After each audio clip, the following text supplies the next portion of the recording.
나는 전능하신 아버지 하나님 천지의 창조주를 믿습니다.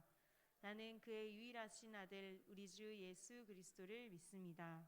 그는 성령으로 잉태되어 동정녀 마리아에게서 나시고 본디오 빌라도에게 고난을 받아 십자가에 못 박혀 죽으시고 장사된 지 사흘 만에 죽은 자 가운데서 다시 살아나셨으며 하늘에 오르시어 전능하신 아버지 하나님 우편에 앉아 계시다가 거기로부터 살아있는 자와 죽은 자를 심판하러 오십니다.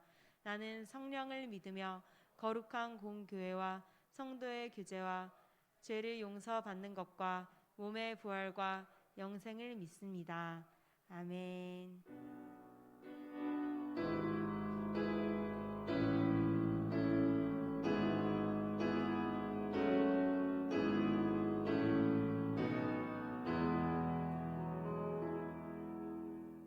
오늘 하나님께서 우리에게 주신 말씀은 여호수아 24장 14절에서 21절 말씀입니다.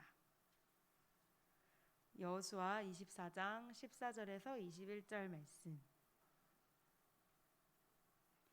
네, 다 찾으셨으면 저와 함께 교독하시겠습니다. 제가 먼저 한 절 읽고 우리 유틴즈 친구들이 그 다음 절 읽겠습니다.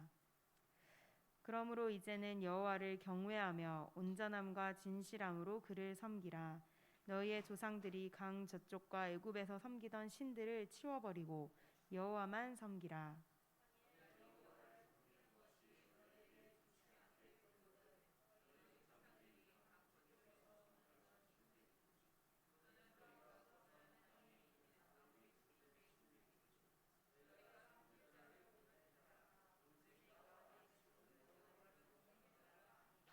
백성이 대답하여 이르되 우리가 결단코 여호와를 버리고 다른 신들을 섬기지 아니하오리니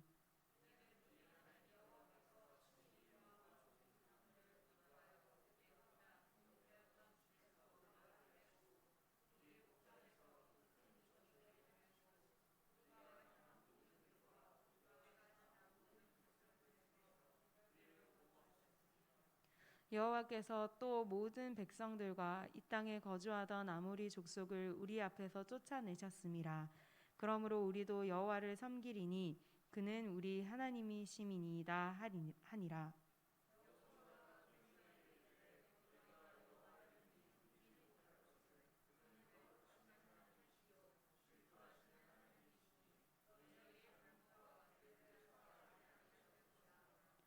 만일 너희가 여호와를 버리고 이방 신들을 섬기면 너희에게 복을 내리신 후에라도 돌이켜 너희에게 재앙을 내리시고 너희를 멸하시리라 하니 함께 읽겠습니다.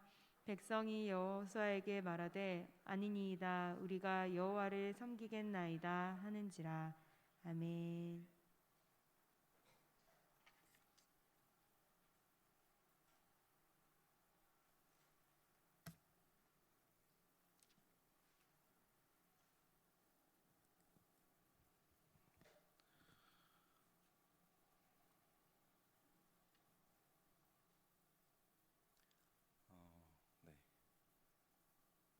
가나안 정복 전쟁을 시작한 여호수아와 이스라엘 백성들은 여리고성을 시작으로 해서 가나안의 많은 지역을 차지하게 되었습니다. 그리고 시간이 많이 흘렀어요. 그러나 여전히 정복하지 못한 가나안의 땅들이 많이 남아 있었습니다. 모세의 뒤를 이어서 이스라엘의 지도자가 된 여호수아는 이스라엘 백성들을 이끌고 가나안 정복 전쟁을 진두지휘했습니다. 그런데 어느덧 그도 백발의 노인이 되었습니다. 아직 가나안 정복을 완수하지 못했는데 여호수아에게 마지막 순간이 찾아오고 있었습니다. 그리고 예전에 모세가 그랬듯이 이제는 여호수아도 이스라엘 백성들에게 마지막 당부를 할 때가 되었습니다. 여호수아는 이스라엘 백성들을 세겜이라는 곳으로 모으고 백성의 지도자들을 그들의 앞에 세웠습니다. 이 세겜이라는 곳은 가나안 정복에 있어서 매우 중요한 의미를 갖는 곳입니다. 우리 창세기 12장 6절과 7절을 함께 읽겠습니다. 시작. 아브라함이 그 땅을 지나 세겜 땅 모레의 상수리 나무에 이르니 그때 가나안 사람이 그 땅에 거주하였더라. 여호와께서 아브라함에게 나타나 이르시되 내가 이 땅을 내 자손에게 주리라 하신지라. 자기에게 나타나신 여호와께 그가 그곳에서 제단을 쌓고, 하나님께서 그들의 조상인 아브라함에게 너희 후손에게 내가 이 가나안 땅을 주겠다라고 처음 약속을 맺으신 곳이 바로 세겜이었습니다. 그리고 이제 가나안 정복이 마무리되고 있는 이 시점에 여호수아는 다시 한번 이스라엘 백성들을 세겜으로 모은 것입니다. 수백 년 전 그들의 조상 아브라함을 통해서 시작된 하나님의 약속의 출발점이었던 이 세겜을 그들은 하나님의 약속이 성취되는 현장으로 다시 한번 바라보고 있습니다.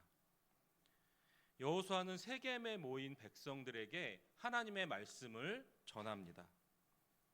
아브라함부터 시작해서 모세를 통한 출애굽의 여정들, 그리고 가나안 정복의 과정들, 또 현재에 이르기까지 그들이 걸어왔던 역사의 그 순간들을 하나하나 백성들에게 다시 한번 떠올리도록 만듭니다.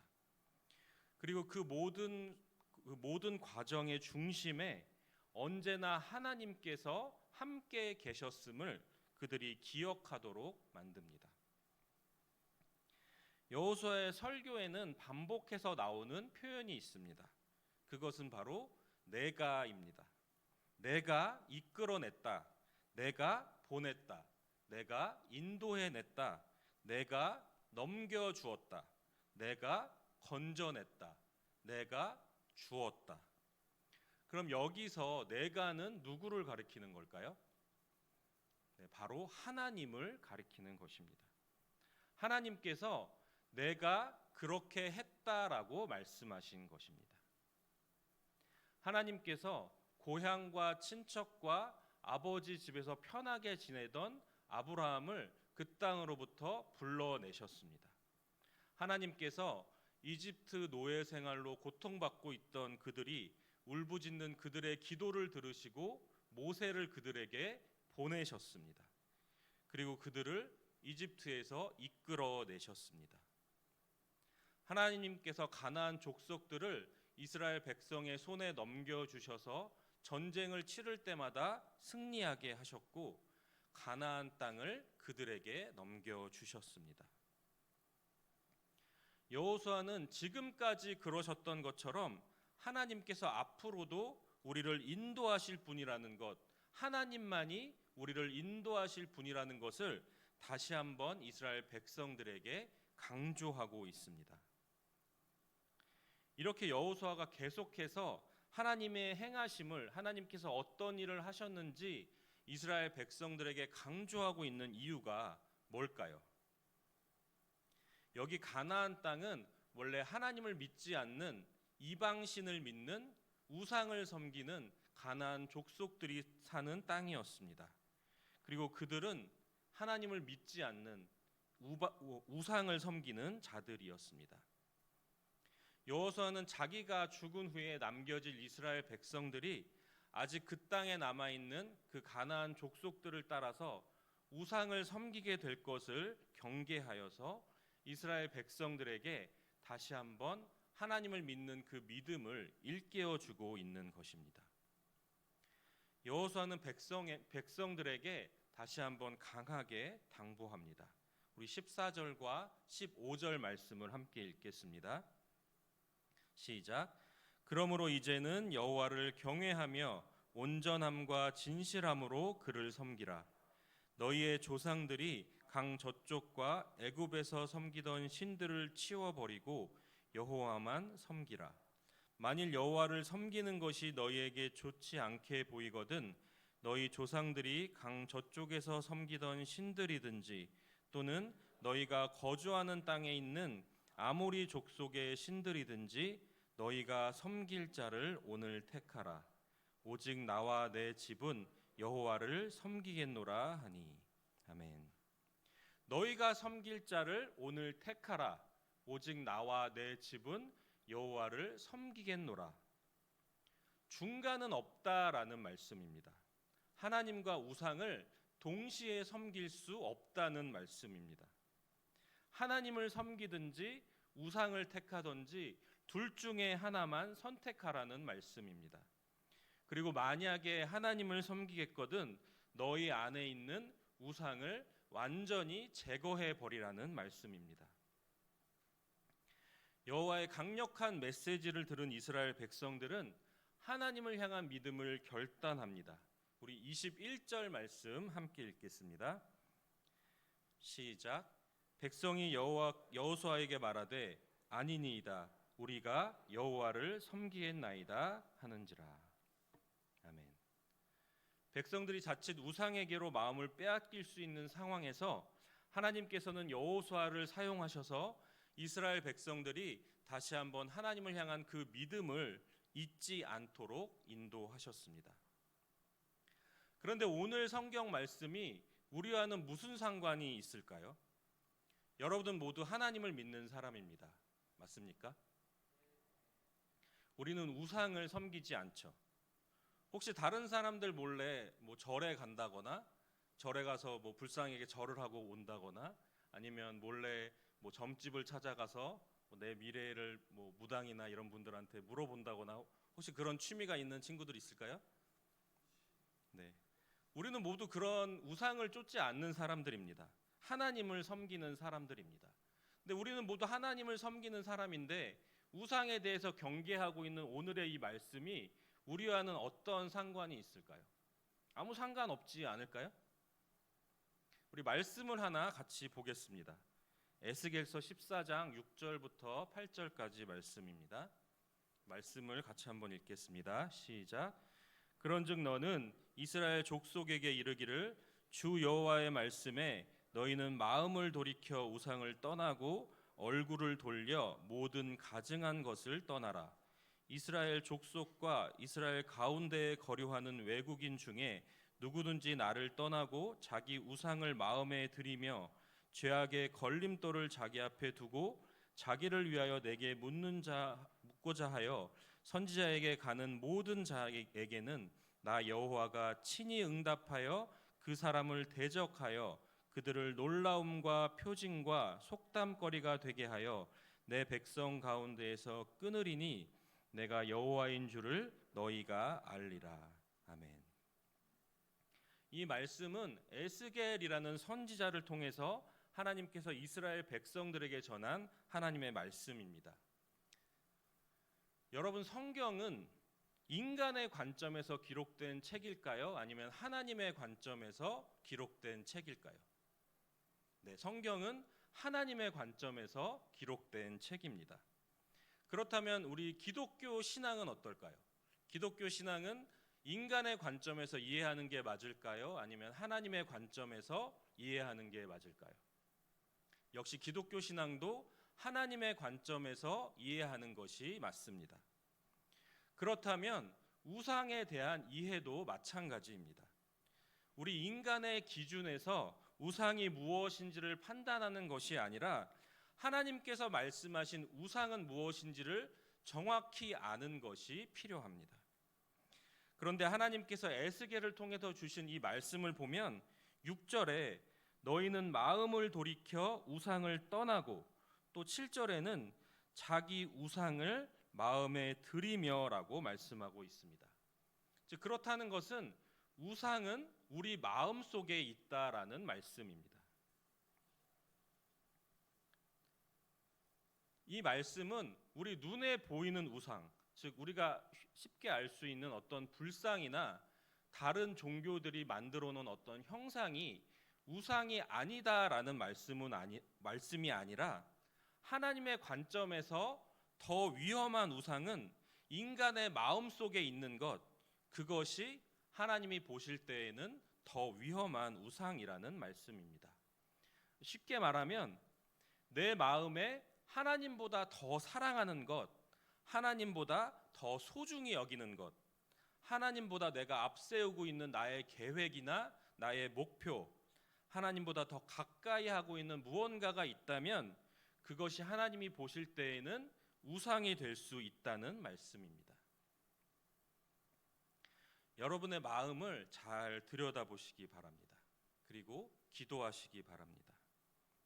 기도하면서 하나님께 한번 물어보세요. 하나님이 보실 때 제 마음속에 있는 우상은 무엇입니까? 하나님 가르쳐 주세요. 그리고 하나님의 관점에서 내 안에 있는 우상이 보일 때, 하나님께서 말씀하실 때 그것을 하나님 앞에 내려놓고 회개함으로 하나님께로 돌이키는 여러분들이 되시기를 바랍니다. 우리 지난주에 있었던 수련회를 한번 떠올려 볼까요? 혹시 여러분의 마음에는 무엇이 남아 있습니까? 혹시 이전과 다른 나를 경험하고 있는 친구들이 있을까요? 예전에는 한 번도 그런 적이 없었던 나였는데 수련회를 겪으면서 하나님의 말씀이 자꾸 떠오르는 친구들이 있을까요? 또 이전에 한 번도 그런 적 없었는데 찬양을 듣고 싶고 찬양을 부르고 싶고 찬양이 떠오르는 친구들이 혹시 있을까요? 혹시 그런 친구들이 있다면 그것은 찬양을 통해서 또 말씀을 통해서 하나님께서 지금 나에게 말을 걸어오고 계신 것입니다. 하나님께서 여러분의 마음의 문을 두드리고 계신 것입니다. 그 마음을 그냥 소홀히 여기고 넘기지 마시고 함께 말씀을 보시고 찬양을 부르면서 내 마음에 하나님께서 어떤 말씀을 하시는지, 내 마음에 하나님께서 어떤 마음을 주시는지 하나님께 물어보시기 바랍니다. 여러분, 우리의 믿음은 선택이에요. 세상이 아니라, 세상이 주는 기쁨이 아니라 하나님이 주시는 기쁨을 선택하는 것, 그것이 우리의 믿음입니다. 내가 원하는 것, 내 마음의 우상을 내려놓고 내 마음에 하나님을 모시는 것, 그것이 우리의 믿음입니다. 여러분이 내 마음에 하나님을 모시는 여러분 모두가 되시기를 간절히 바랍니다. 기도하겠습니다.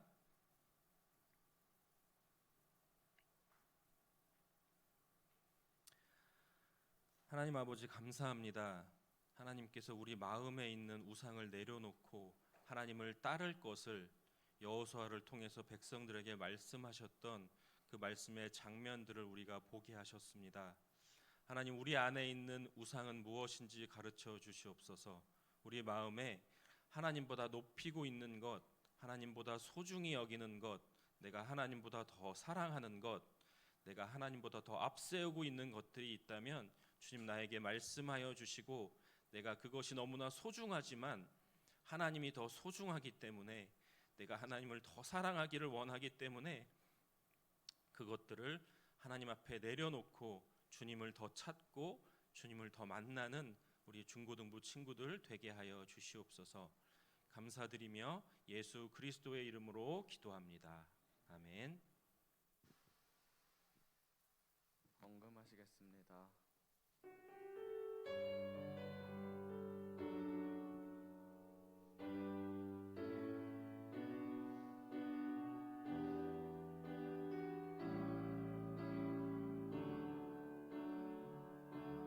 하나님이 원하시는 예배는 나의 몸을 산제사로 드리는 것,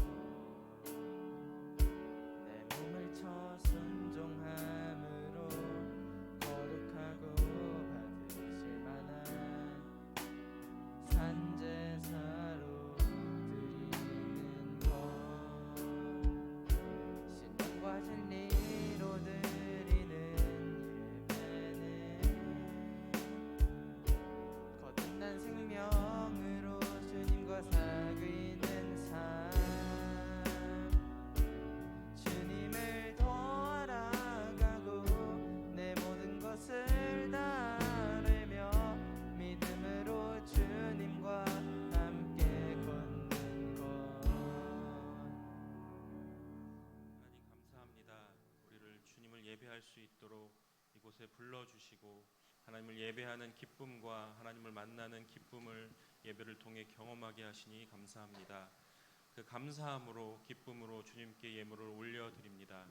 이 예물이 쓰여주는 곳에 하나님의 나라가 확장되어질 수 있도록 주님 인도하여 주시옵소서. 감사드리며 예수 그리스도의 이름으로 기도합니다. 아멘. 주기도문 하심으로 예배를 마치겠습니다. 하늘에 계신 우리 아버지, 아버지의 이름을 거룩하게 하시며 아버지의 나라가 오게 하시며 아버지의 뜻이 하늘에서와 같이 땅에서도 이루어지게 하소서. 오늘 우리에게 일용할 양식을 주시고 우리가 우리에게 잘못한 사람을 용서하여 준 것 같이 우리 죄를 용서하여 주시고 우리를 시험에 빠지지 않게 하시고 악에서 구하소서. 나라와 권능과 영광이 영원히 아버지의 것입니다. 아멘.